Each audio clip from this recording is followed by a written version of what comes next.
E salve, salve, meu povo querido, minha gente linda do coração. Mais uma vez nos encontramos, só que dessa vez para fazermos uma revisão final para a sua prova.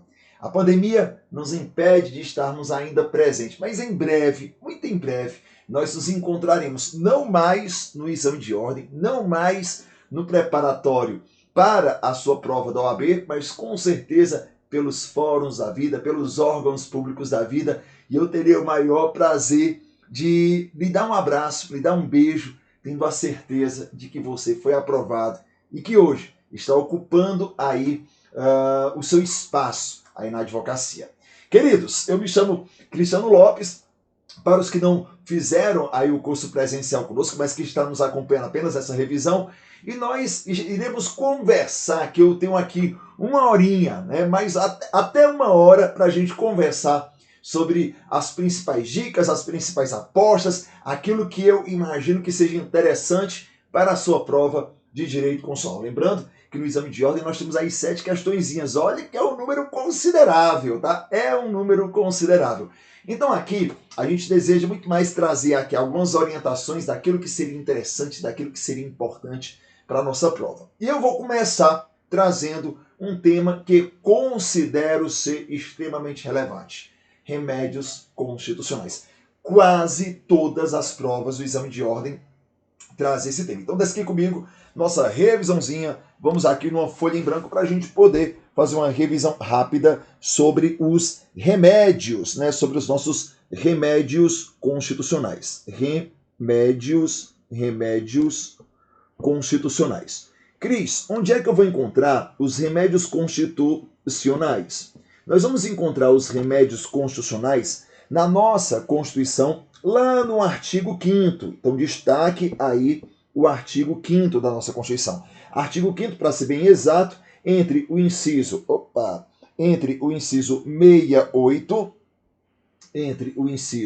68 até o inciso 73. E nós temos aqui que destacar 5 remédios constitucionais: o habeas corpus, o habeas corpus, o habeas data, habeas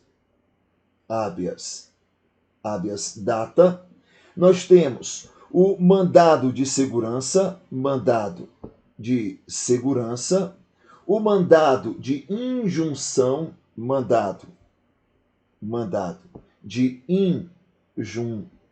e a nossa, para finalizar, a ação a ação popular, meu bebê, a ação popular. Então nós temos aqui cinco remédios constitucionais: o habeas corpus, o habeas data, o mandado de segurança, o mandado de injunção e a ação popular, para a gente trazer, primeiro, algumas orientações básicas sobre cada uma delas. E eu vou começar aqui, pela ordem, conversando com você sobre o habeas corpus. O habeas corpus é a ação mais importante do direito. E eu digo isso porque o habeas corpus tem prioridade sobre qualquer ação. O habeas corpus tutela o teu bem maior depois da vida. E, portanto, o habeas corpus protege a tua liberdade, destacadamente a liberdade de locomoção. E olha que esse tema é importantíssimo aí para você. O habeas corpus protege a liberdade de locomoção. O habeas corpus protege a minha liberdade de locomoção. E eu queria que você destacasse esse termo liberdade de locomoção. Liberdade. Liberdade porque se eu tenho liberdade, eu tenho escolhas. Se eu tenho liberdade, eu tenho opções, tá? Liberdade porque eu tenho possibilidades. Tanto é assim que o habeas corpus não protege somente quem está preso, mas quem se sente ameaçado em ter sua liberdade de locomoção cerceada, impedida, limitada, seja por ilegalidade ou por abuso de poder. Tanto que o habeas corpus, ele vai proteger a tua liberdade de locomoção. E, portanto, o teu direito de ir, vir, entrar, sair, ficar ou permanecer. Então, o direito aqui é muito mais amplo, o direito aqui é muito mais complexo. Beleza? O habeas corpus é uma ação um tanto informal. Isso por quê? Porque o habeas corpus, ele é uma ação que dispensa a capacidade postulatória. Lembra disso? O habeas corpus dispensa a capacidade postulatória e, portanto, é uma ação que eu não preciso de advogado. Tá? É uma ação que a gente não vai precisar de advogado. Aliás, fica uma dica: os habeas são gratuitos. Coloque aí um 0800, bebê, tá? Os habeas são gratuitos, né? São gratuitos. Os habeas são gratuitos. Em contrapartida, já pega esta visão, os mandados são pagos. Daqui a pouco eu chego na ação popular, tá? Então, o habeas corpus é uma ação que ela é gratuita. O habeas corpus é uma ação que dispensa a capacidade postulatória e, portanto, eu não preciso de advogado. Cuidado, porque todos os demais remédios constitucionais, o habeas data, mandado de segurança, mandado de junção, ação popular, todos eles precisam de advogado. Todos eles precisam de advogado, exceto aqui o habeas corpus. O habeas corpus dispensa essa capacidade postulatória. Um detalhe também que é interessante a gente saber sobre este remédio constitucional, sobre o habeas corpus, é que o habeas corpus é uma ação que qualquer pessoa pode impetrar. Olha que interessante. O habeas corpus é uma ação que qualquer pessoa pode impetrar. E quando eu digo qualquer pessoa, é tipo qualquer pessoa mesmo, tá? O Supremo Tribunal Federal, na sua jurisprudência, já pacificou o entendimento de que o habeas corpus é uma ação universal ou de legitimidade ativa universal, tendo em vista que qualquer pessoa física, jurídica, capaz, incapaz, nacional e até mesmo os estrangeiros podem impetrar esse remédio. Portanto, toma nota desse negócio, porque, de acordo com o STF, é uma ação que qualquer pessoa pode impetrar. Cris, vem cá. Então quer dizer que um louco pode impetrar? Claro que pode, bebê. Eu mesmo já impetrei vários habeas corpus, tá? Eu mesmo já impetrei vários. Uma criança pode impetrar? Tipo, qualquer pessoa é qualquer pessoa, tá? Então qualquer pessoa pode impetrar. Só toma cuidado com a questãozinha do estrangeiro, porque o estrangeiro pode, mas tem que falar em língua portuguesa, tá? Perdão, vou refazer. O estrangeiro pode, mas o habeas corpus tem que ser escrito em língua portuguesa por causa do princípio da publicidade dos atos processuais. Então, cuidado com esse negócio para você não errar, tá bem, meu bebê? O habeas corpus pode ser preventivo, o habeas corpus pode ser repressivo. Preventivo quando ele não está preso, mas ele se sente ameaçado em ser preso. Repressivo quando ele já está preso e aí ele pede para ter a sua liberdade de locomoção aí amparada. Quando o cidadão, quando qualquer pessoa impetra um habeas corpus, esse habeas corpus se dá de forma preventiva, o juiz lhe concede o quê? O quê? Salvo-conduto. Mas se o habeas corpus for repressivo, o que o juiz concede? Diga aí para mim. Isso, um alvará de soltura. A única distância que nossa é só essa telinha aqui de computador que você está assistindo, tá? É só essa telinha aqui. Porque, meu bebê, a gente está juntinho aí nesse coração, tá? Para com isso, bebê, tá? Então vem aqui comigo. O habeas corpus protege a liberdade de locomoção. Só que eu tenho um outro remédio constitucional também importante, que é o habeas data. Já falamos um pouquinho sobre habeas corpus, vamos conversar um pouquinho agora sobre o habeas data, né? Vamos conversar um pouquinho sobre o habeas data.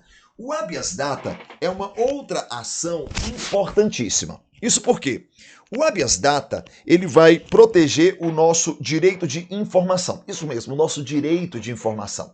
E quando eu coloco aqui que ele nos protege, que ele protege o nosso direito de informação, eu estou aqui falando, tá, da possibilidade que eu tenho de conhecer ou de corrigir a informação. Tanto que o habeas data tem fundamentação na nossa Constituição, lá no artigo 5º, inciso 72. Já pegue aí a sua Constituição. Não dá para estar de Constituição sem Constituição, né? Então tem que ter Constituição mesmo agora, tá? Então pegue aí a sua Constituição. Menino, minha barba tá uma desgrama. Tem que ir no barbeiro. Tô vendo agora aqui no retorno, tá? Tô assustando criancinha com essa barba. Mas olha só, enquanto eu olhava a minha barba no retorno, eu tenho certeza que você já pegou a sua Constituição Federal no artigo 5º, inciso 72, e percebeu que aí nós temos duas alíneas neste inciso. Então observe que, de acordo com o artigo 5º, inciso 72 da nossa Constituição, conceder-se ao habeas data, primeiro, para o conhecimento de informação relativa à pessoa do impetrante e também para a retificação de dados, pelo amor de Nossa Senhora, dos advogados do Brasil. Não vá confundir retificar com ratificar, porque, cara, confundir retificar com ratificar é quase que confundir um habeas corpus com um corpus Christi. Não vá cometer esse erro na sua prova, tá?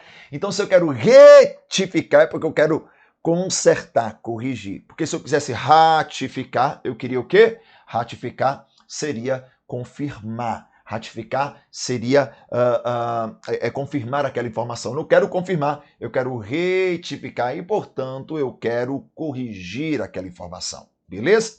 Então vamos aqui comigo. O habeas data, ele vai servir para o conhecimento de informações. O habeas data vai servir para a retificação de dados, tá? Para o conhecimento de informações e para a retificação de dados, beleza? O que é que nós vamos entender aqui com isso, tá? O que é que nós vamos entender aqui com isso? O habeas data é uma ação que ela só servirá se eu preencher um requisito, inclusive requisito esse que está na súmula número 2 do STJ. Só vai caber a impetração de habeas data se houver a recusa da informação por parte da administração pública. Beleza? Então vamos de novo aqui. Só vai caber a impetração de habeas data se houver a recusa por parte da administração pública. Então tenho que primeiro percorrer a via administrativa e ser frustrado ali na via administrativa, tá? Então eu quero conhecer a informação e a administração pública se nega. Eu quero corrigir a informação e a administração pública se nega. Então nestes casos caberá o habeas data, tá? Lembre-se que o habeas data é ação personalíssima. É uma ação gratuita? É uma ação gratuita, porque como eu já falei para você, os habeas são gratuitos, meu bebê. Os habeas são gratuitos. Habeas corpus e habeas data são ações gratuitas. O habeas corpus e o habeas data são aí ações que são gratuitas. No entanto, o mandado de segurança e o mandado de junção são ações aí que eu posso considerá-las ações pagas, né? Ações que serão que têm custas judiciais. Lembre-se que eu tenho uma terceira possibilidade não prevista na Constituição para o habeas data, a anotação em assentamentos. Então, eu posso propor habeas data para o conhecimento de informações, para a correção de informações ou anotações em assentamentos, que eu vou deduzir aqui essas anotações e assentamentos como a complementação daquelas informações. Perfeito? Além do habeas corpus e do habeas data, eu tenho uma outra ação importantíssima, o mandado de segurança. Meu amor, deixa eu lhe dizer uma coisa, meu bebê do coração. Mandado de segurança, tem que saber 3 informações. Primeiro, que o mandado de segurança é uma ação residual, ou seja, o mandado de segurança vai proteger direito líquido e certo, mas não é qualquer direito líquido e certo, é um direito líquido e certo não amparado pelo habeas corpus, não amparado pelo habeas data, perfeito? E, portanto, se eu puder propor uma ação para proteger um direito líquido e certo que é amparado por habeas corpus ou habeas data, não se pode propor o mandado de segurança, já que o mandado de segurança é uma ação residual. Ele vai proteger o direito líquido e certo não amparado pelos outros remédios. Outro detalhe importantíssimo sobre o mandado de segurança é o prazo. Perceba que eu não falei de prazo nem no habeas corpus, nem no habeas data e, portanto, eu vou presumir que as ações são imprescritíveis. Mas o mandado de segurança possui prazo. O mandado de segurança possui prazo. E este prazo é um prazo que eu vou entender como um prazo decadencial. O mandado de segurança tem prazo decadencial? Fala para mim, porque essa eu sei que você sabe, prazo de 120 dias, contados da ciência do ato e pelo amor de Nossa Senhora da Carteirinha Vermelha, tá? Tem a Nossa Senhora da OAS, Nossa Senhora da Carteirinha Vermelha, porque tem Nossa Senhora para tudo, tá? E aí, cuidado, esse prazo é contado da ciência do ato. E quando eu conto da ciência do ato, não é de quando eu tomei o conhecimento do ato, mas de quando o ato passou a ser conhecido. Beleza? Agora, sem sombra de dúvidas, meu amigo, o mandado de segurança, ele pode ser individual ou ele pode ser coletivo. Isso daqui não cai, bebê. Mandado de segurança coletivo. Olha só, mandado de segurança coletivo. Isso aqui não cai. Isso despenca aí na nossa prova. É tanto que eu quero que você dê uma prioridade especial no artigo 5º, inciso 70, mandado de segurança coletivo. E Cris, fala para mim, quem é que pode impetrar o mandado de segurança coletivo? Primeiro, partido político. Qualquer partido político? Não. Um partido político com representação no Congresso Nacional. Não é qualquer partido político, mas um partido político com representação no Congresso Nacional. tá? Detalhe, partido político com representação no Congresso Nacional. Organização sindical, entidade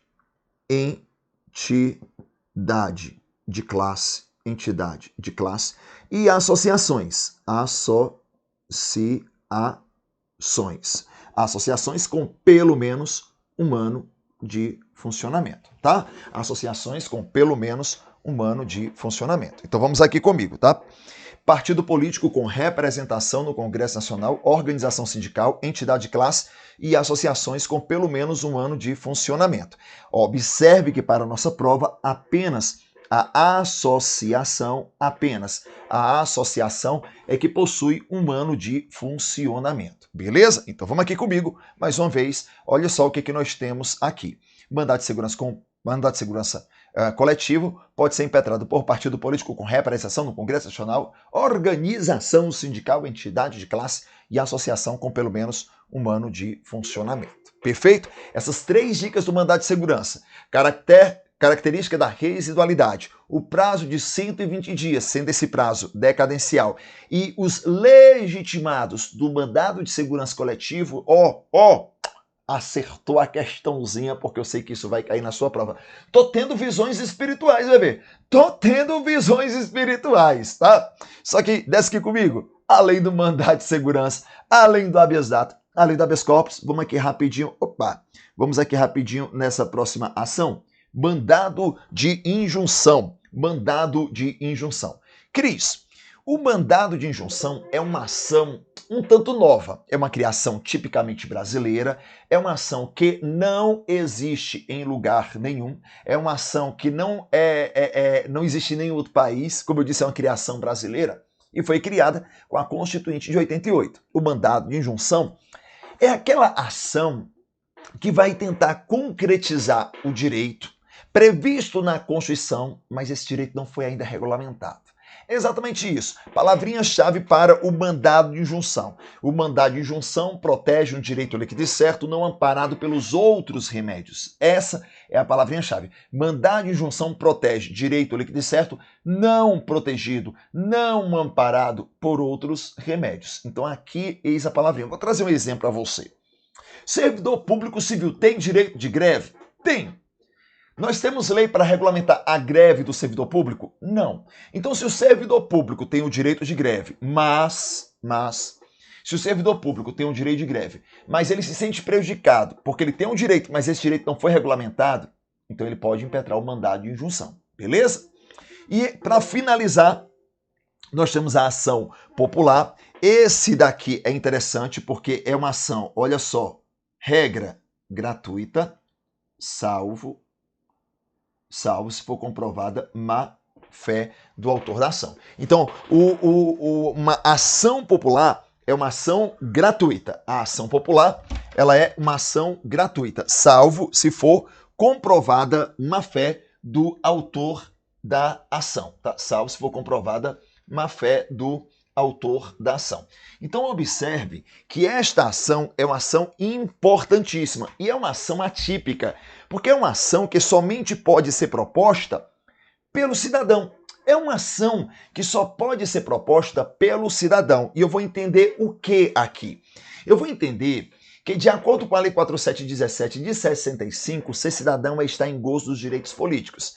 Então não é qualquer pessoa que pode propor uma ação popular. E eu vou até fazer um esqueminha aqui para você.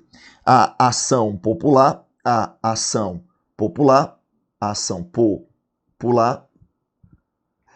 é uma ação que só pode ser proposta pelo cidadão, ou seja, aquele que está em gozo dos direitos políticos, comprovado com título de eleitor, e ela serve para proteger 4 objetos, né? Ela visa anular ato lesivo ao meio ambiente, ao patrimônio público, ao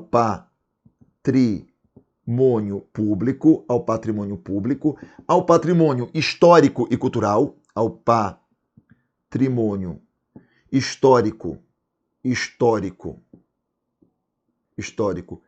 cultural, e a moralidade administrativa, administrativa, tá? E a moralidade administrativa.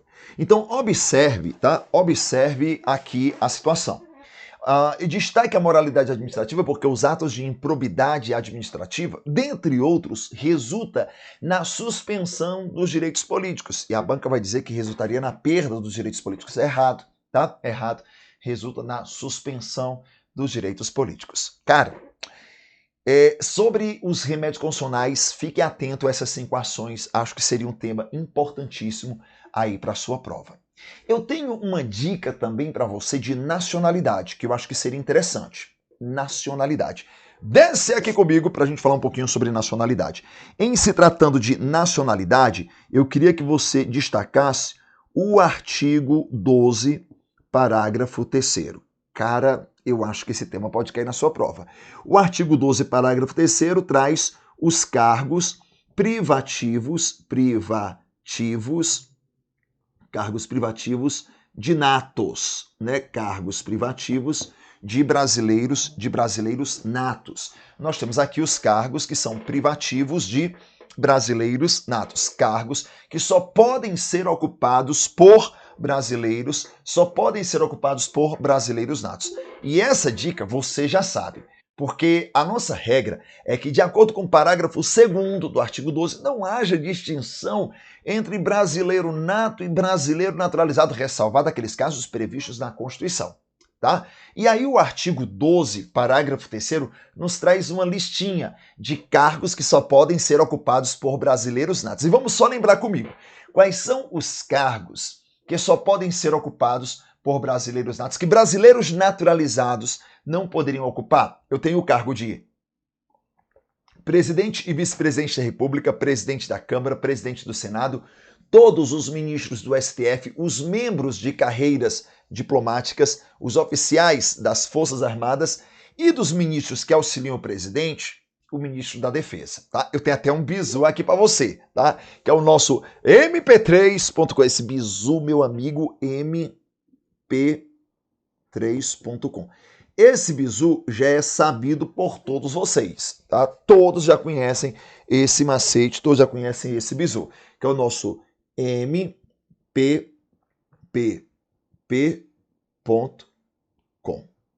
tá? mpp.com.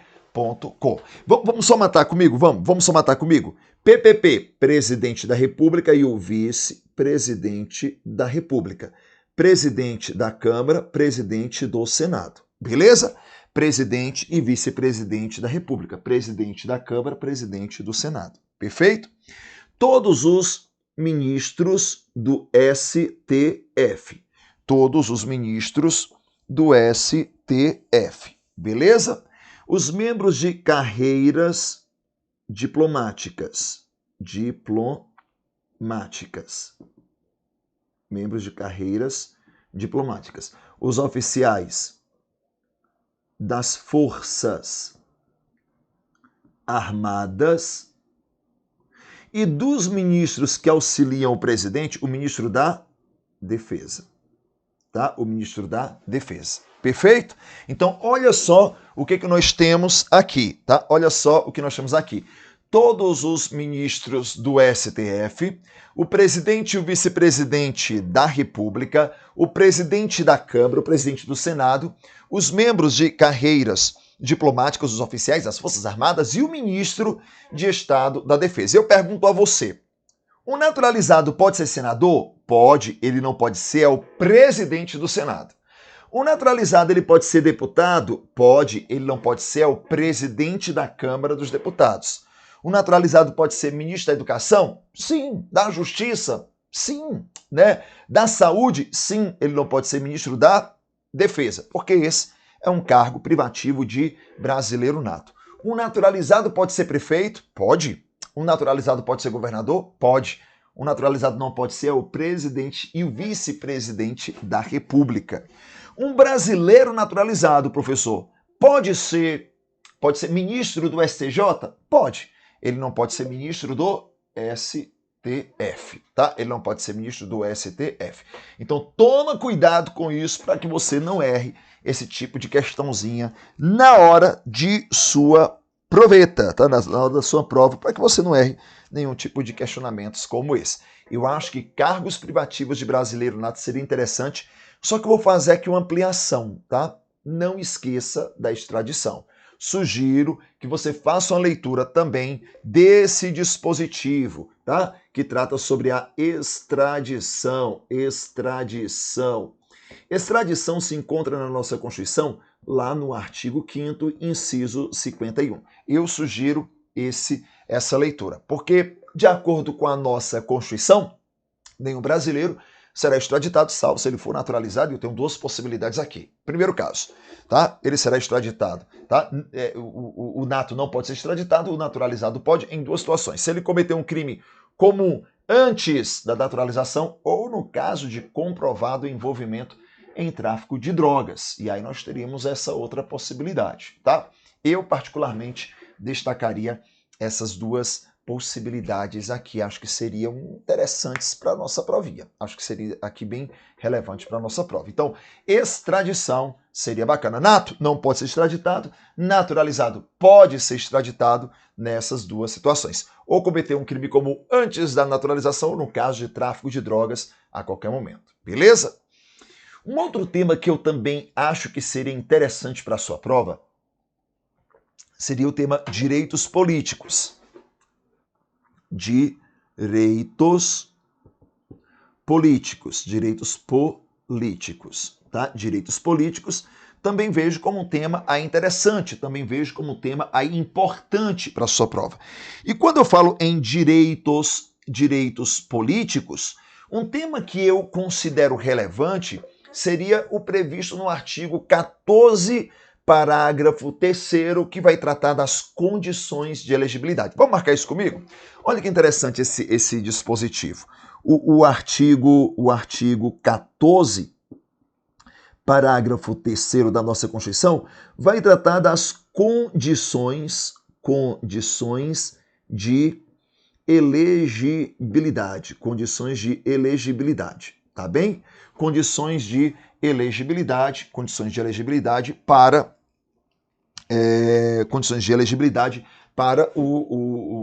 para os cargos, né? Aqui, para se eleger nos cargos no Brasil.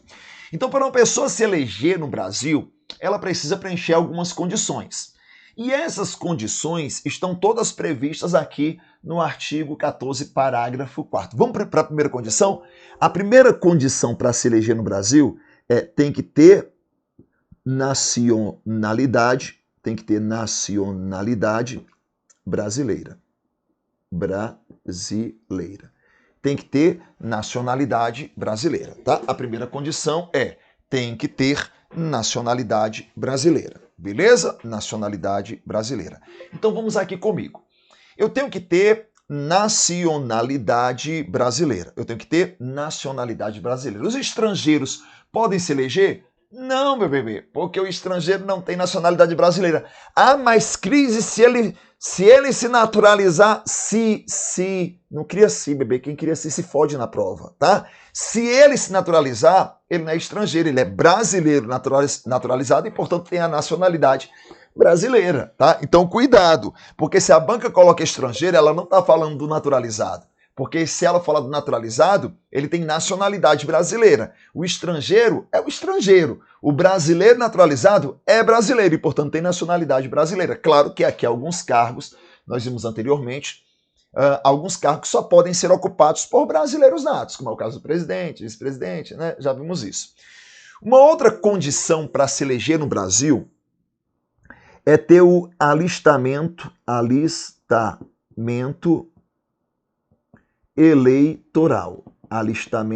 eleitoral. E o pleno exercício, né? Pleno exercício dos direitos políticos. Tá? Pleno exercício dos direitos políticos, beleza? Então, pleno exercício dos direitos políticos e alistamento eleitoral. Vamos aqui comigo, tá? O alistamento eleitoral é o teu alistamento, cadastramento, ter um título de eleitor. O pleno exercício dos direitos políticos diz respeito ao uso desse direito. Não necessariamente porque eu estou alistado, eu gozo dos direitos políticos. Imagina hipoteticamente que eu tenha cometido aí um crime, uma infração com pena de reclusão aí de 10 anos. E aí eu pergunto, eu perco meu título de eleitor por isso? Não, mas enquanto durar a minha pena, os meus direitos políticos estarão suspensos. Continuo alistado, mas não gozo, não tenho pleno gozo dos meus direitos políticos. Então, não me basta ser alistado, eu tenho que ser alistado e eu tenho que ter também o gozo desses direitos, tá? Eu tenho que ter domicílio eleitoral, domicílio eleitoral na circunscrição, domicílio eleitoral na circunscrição, e, portanto, eu só posso me eleger onde está o meu título de eleitor. Acho que aqui também tem que ser lembrado disso. E eu tenho um outro, que seria a filiação partidária. Filiação partidária,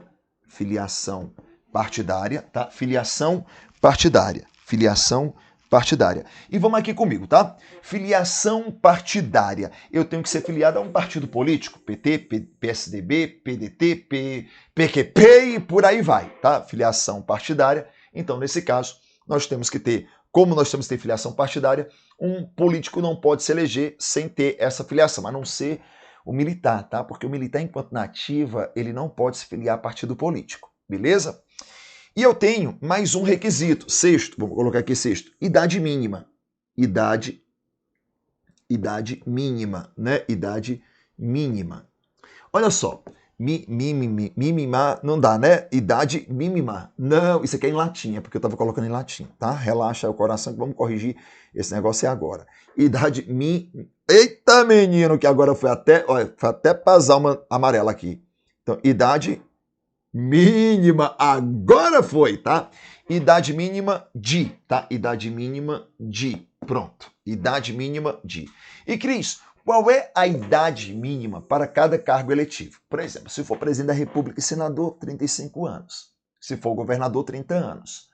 Prefeito, deputados e juiz de paz, 21 anos é a idade mínima. E 18 anos para os imortais vereadores. Ai, Cris, na hora da prova eu não vou lembrar. Lembra do meu bizu?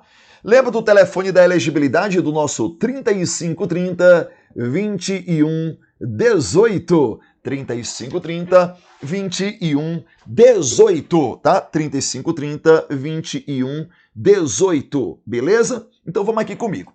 3530 21 18, 3530 21 18, 35 para presidente e senador, 30 anos para o governador, 21 anos para os prefeitos, para os deputados e para o juiz de paz, e 18 anos para os vereadores, tá? Para os vereadores, beleza? Então esse daqui seria o nosso telefone da elegibilidade, e aí nós temos aqui o nosso 3530 21 18, esse aqui é bacana, marque aí que eu acho que é um tema interessantíssimo aí para sua provinha. Acho que aqui vale a pena destacar. Eu queria ver ainda mais 3 dicas importantes, uma sobre legislativo, uma sobre executivo e uma dica sobre controle de constitucionalidade. Eu vou começar com o legislativo, pela ordem, tá? Vou começar aqui pelo legislativo e olha a dica que eu vou trazer, CPI. Meu bebê, eu particularmente quero lhe contar uma coisa. Esta noite eu tive um sonho. Eita, meu pai do céu, eu sonhei com CPI. Será que isso vai cair na prova? Será que isso vai cair na prova? Eu acho que pode cair na sua prova. Então, meu bebê, é o seguinte, vamos conversar um pouquinho sobre CPI. Artigo 58, parágrafo 3º. Tá? Artigo 58, parágrafo 3º. É o que vai fundamentar a nossa CPI, ou seja, a Comissão Parlamentar de Inquérito. Cris, o que eu tenho que saber sobre CPI? A primeira coisa é que as comissões parlamentares de inquérito possuem um poder de investigação próprio das autoridades judiciais, tá? Próprio das autoridades judiciais. Então vamos aqui comigo, tá? A Comissão Parlamentar de Inquérito possui um poder de investigação próprio das autoridades judiciais, E elas possuem um poder de investigação, né? Como eu disse, próprio das autoridades. As CPIs possuem um poder de investigação próprio das autoridades judiciais. Aqui eu quero destacar, porque primeiro a banca muda essa palavrinha. Porque nós estamos tão acostumados em inquérito, comissão parlamentar de inquérito policial, que a banca sacana, ela faz assim, ó. As comissões parlamentares de inquérito possuem um poder de investigação próprio das autoridades policiais.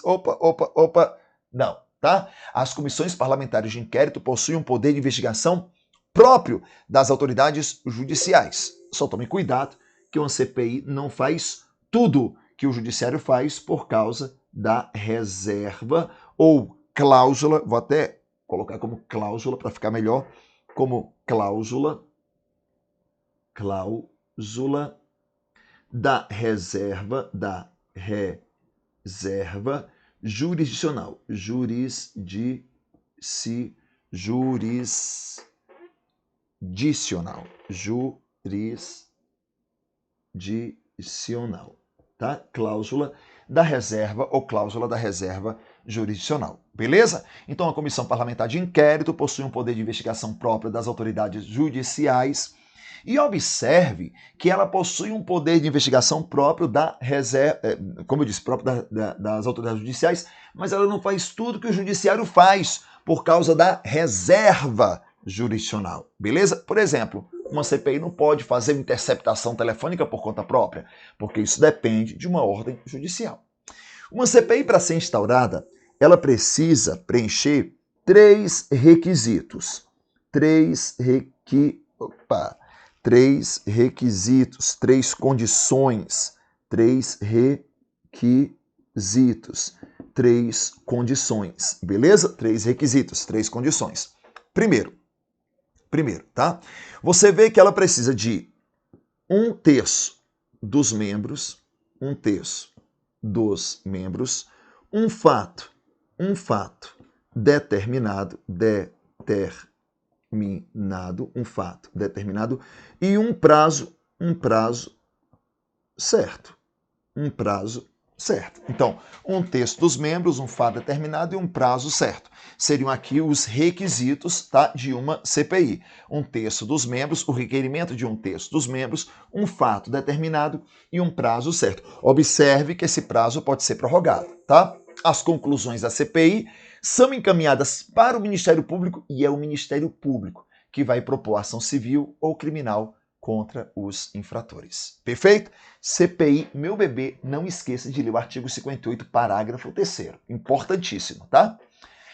Sobre o Poder Executivo, desce aqui comigo. Vamos conversar um pouquinho sobre responsabilidade do presidente ou sobre os crimes de responsabilidade. Aqui é interessante, tá? Crimes...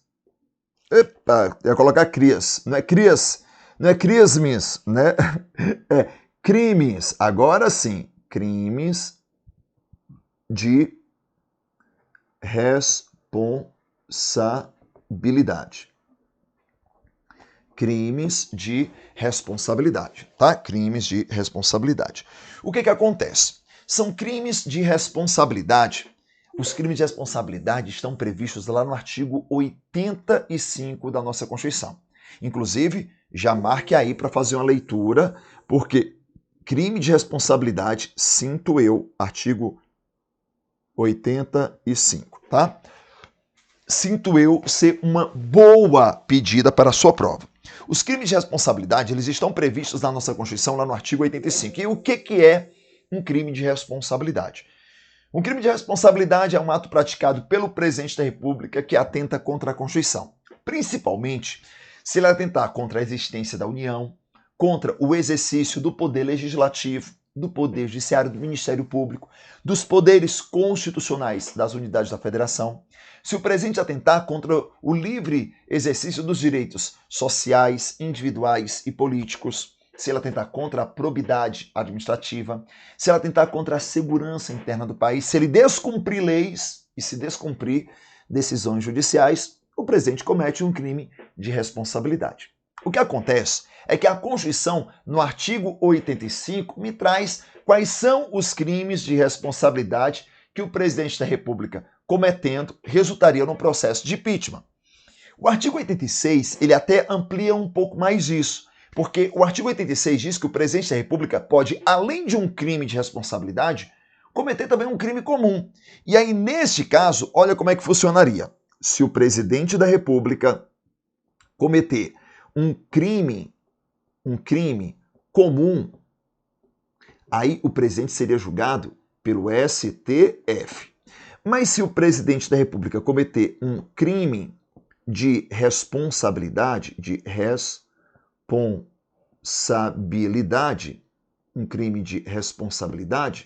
ele será julgado pelo Senado Federal. Beleza? Então vamos aqui comigo. Ó. Se o presidente da República cometer um crime comum, ele será julgado pelo STF. Se ele cometer um crime de responsabilidade, ele será julgado pelo Senado Federal. O que acontece é que em qualquer um dos casos, ele deve ser acusado pela Câmara dos Deputados. Então, é a Câmara que acusa o presidente da República, que, se cometer um crime comum, será julgado pelo STF, que, se cometer um crime de responsabilidade, será julgado pelo Senado Federal. Em qualquer caso, seja no crime comum, seja no crime de responsabilidade, recebida a denúncia no STF ou no Senado, o presidente ficará afastado das suas atribuições pelo prazo de 180 dias. Cris, me diz uma coisa. E se der 180 dias e esse julgamento não tiver sido concluído, o que vai acontecer? Cessa o afastamento, o presidente volta às suas atribuições. O presidente volta às suas atribuições normais, tá?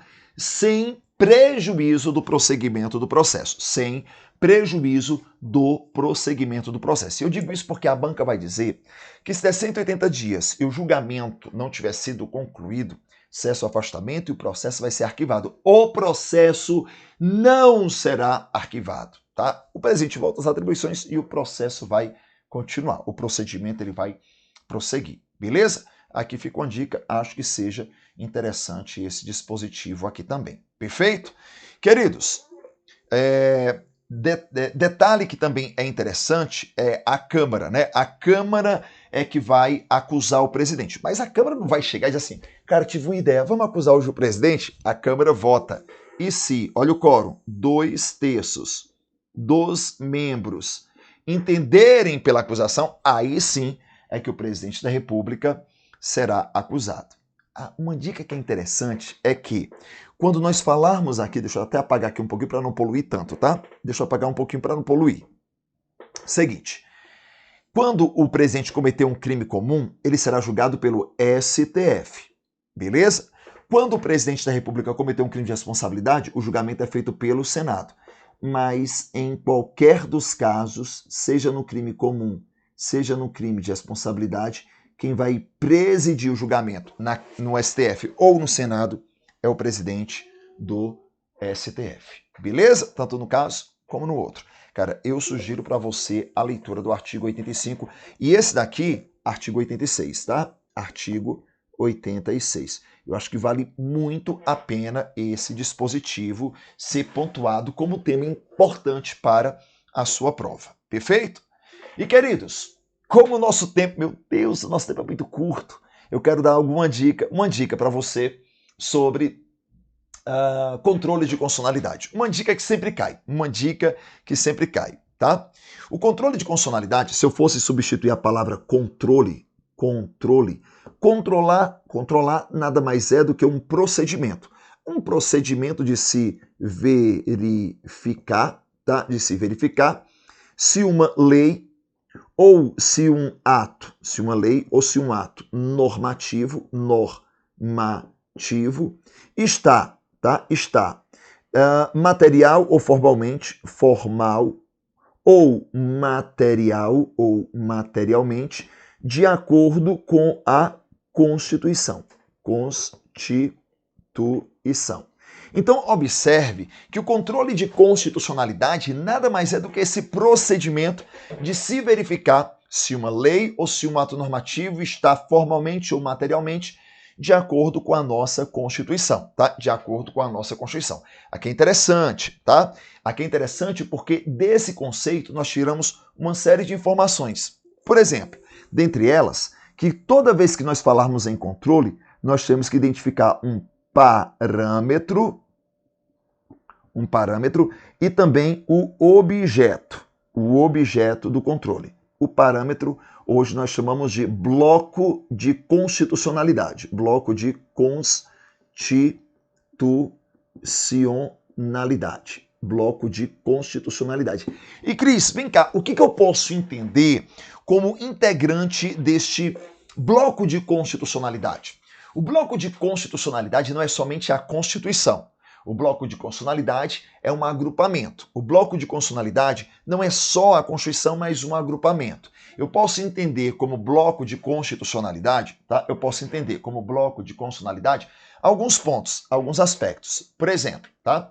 Bloco de constitucionalidade, a Constituição, o ADCT e de 2004 para cá, os tratados internacionais de direitos humanos que forem aprovados em cada casa do Congresso em 2 turnos, em cada caso, com quórum de 3/5, porque, lembra comigo, esse tratado internacional que foi aprovado como uma emenda tem valor de emenda. Então ele tem valor de norma constitucional e, portanto, serve como parâmetro no controle de constitucionalidade. Lembre-se que o preâmbulo da Constituição não serve de parâmetro no controle de constitucionalidade. E não serve nem de parâmetro, nem de norma, né? Porque, segundo a jurisprudência do Supremo Tribunal Federal, fica de olho nisso, segundo a jurisprudência do Supremo Tribunal Federal, o preâmbulo da nossa Constituição não tem valor normativo, tá? O preâmbulo não possui valor normativo e, portanto, não serve como lei, portanto, não serve como norma. Perfeito?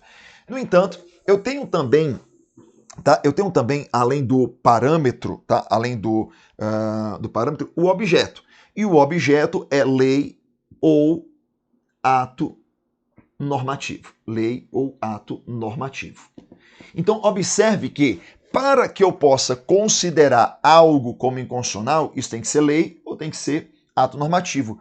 E isso não é criação minha não, tá, bebê? Se você vai comigo neste momento, abra a sua Constituição. Artigo 102, inciso 1º, a linha A. Pegue lá comigo, pegue.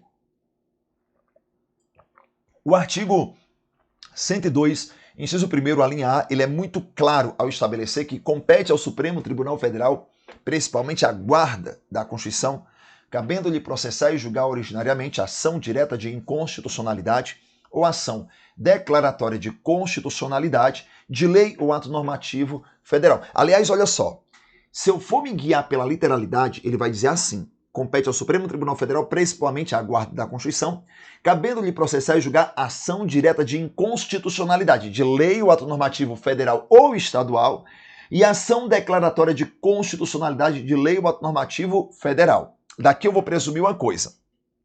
O objeto de uma ADI e de ADC será lei ou ato normativo. Beleza, até aqui nada de estranho, tá? Então, qual é o objeto de uma ADI? Lei ou ato normativo. E de um ADC? Lei ou ato normativo. O que acontece é que na ADI é lei ou ato normativo federal ou estadual e na ADC eu tenho a lei ou ato normativo federal. Agora, meu bebê, preste atenção numa coisa. Você não pode ir para a sua prova sem fazer a leitura do artigo 103. Eu vou repetir para você. Você não pode ir para a sua prova sem fazer a leitura do artigo 103 da nossa Constituição. Não dá, entenda, não dá, tá? O artigo 103, ele vai trazer para a gente quais são os legitimados, né? Quem é que pode propor uma ação de controle de constitucionalidade? Olha só. Então, esse rol, ele é taxativo.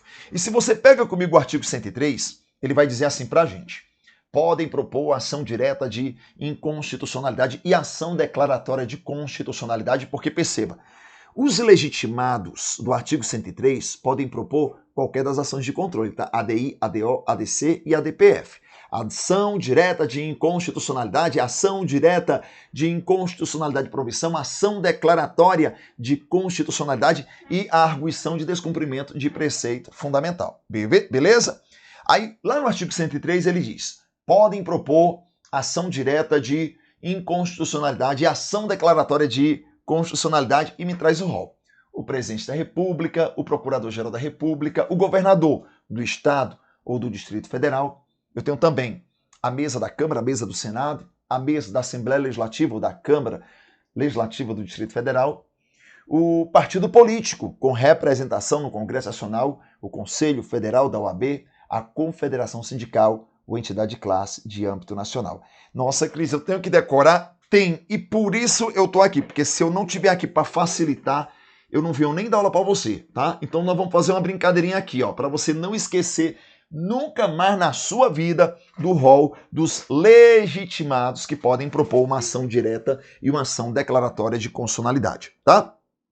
Tu lembra assim, ó, são 3 pessoas, são 3 mesas, são 3 entidades. Ai, Cris, eu não gosto dessas coisas de espiritismo. Cara, não tem nada a ver com espiritismo não, tá? São 3 pessoas, são 3 mesas, são 3 entidades, tá? São 3 pessoas, são 3 mesas, são 3 entidades. Então, eu tenho 3 pessoas, o presidente, o PGR e o governador. Agora, só toma cuidado que o governador pode ser ou o governador do estado ou o governador do DF. Beleza? Então, são 3 pessoas, presidente, PGR e governador do estado ou do DF. Então, são 3 pessoas, presidente, PGR e governador do estado ou do DF. Beleza?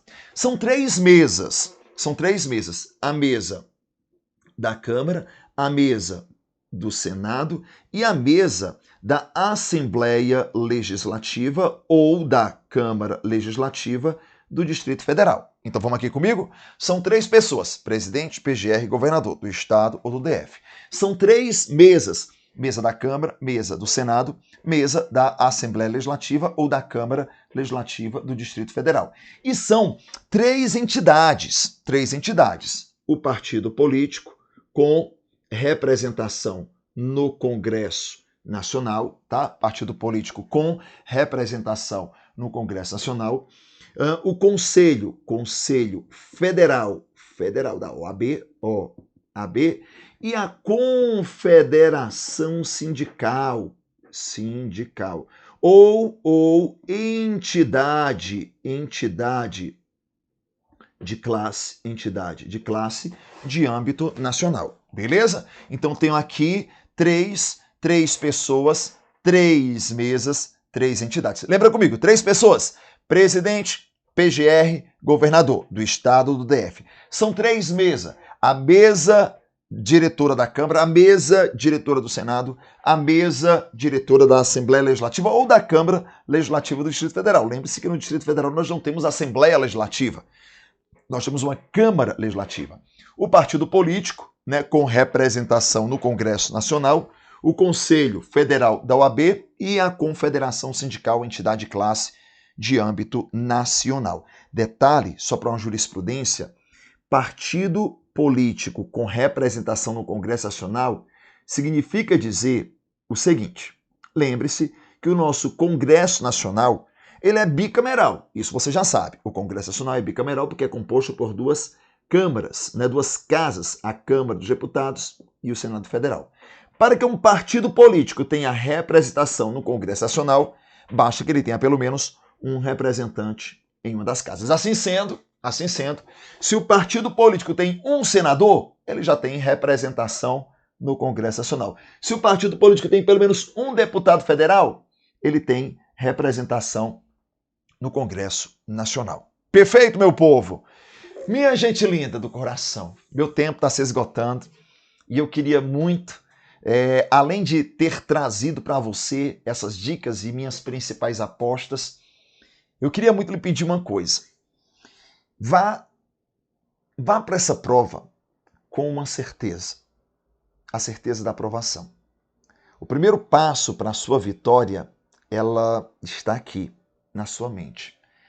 Se você pensa que você pode, você está certo. Infelizmente, se você pensa que não pode, que não consegue, infelizmente você está certo.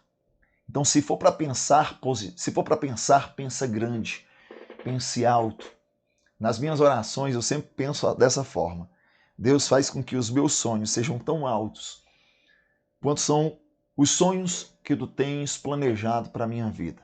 Porque quanto mais alto eu sonho, quanto mais próspero eu sonho, quanto mais pensar positivo eu penso, mais próximo da vitória e da aprovação eu estou lá.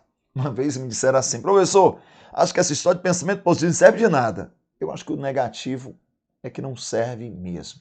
Então vá na paz, vá na tranquilidade e vá na certeza de que onde quer que você esteja no dia da sua prova, eu estarei aqui mentalizando, emanando toda a energia positiva e pedindo que o Espírito Santo possa iluminar a sua mente, a sua mão, o seu coração e que caia na sua prova tudo aquilo que seja necessário para a sua aprovação. Tá bom? Beijo no seu coração e muito sucesso. E para os que vão fazer segunda fase em Direito Constitucional, estaremos juntos numa segunda etapa. Valeu, meu povo! Show! Tchau!